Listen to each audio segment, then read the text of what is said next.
মৌলভীবাজারে বন্যার পানিতে ডুবে ২ জনের মৃত্যু। নীলুফা ইয়াসমিন রুনার পাঠানো তথ্য ও ভিডিও চিত্রে সংবাদ ৫২ ডেস্ক রিপোর্ট। মৌলভীবাজার সদর উপজেলায় পাহাড় থেকে নেমে আসা ঢলের ও বন্যার পানিতে ডুবে ২ জনের মৃত্যু হয়েছে। ২০ জুন বৃহস্পতিবার সকাল ১১:৩০টার দিকে উপজেলার চাঁদনীঘাট ইউনিয়নের পশ্চিম শেমারকোনা এলাকায় ঘটনাটি ঘটে।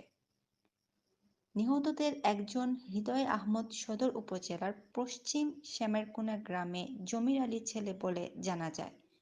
অপরজন সাদি মিয়া একই গ্রামের ফসল মিয়ার ছেলে, সে শেমারকোনা সরকারি প্রাথমিক বিদ্যালয়ের ৩য় শ্রেণীর ছাত্র। তাৎক্ষণিকভাবে মৌলভীবাজার জেলা প্রশাসকের পক্ষ থেকে দুজনকে ২৫,০০০ করে ৫০,০০০ টাকার অনুদান প্রদান করা হয়েছে। উল্লেখ্য, মৌলভীবাজার কমলগঞ্জ উপজেলার ধলাই নদী ভেঙে পানি মৌলভীবাজার সদর উপজেলার শেমারকোনা গ্রামে প্লাবিত হয়।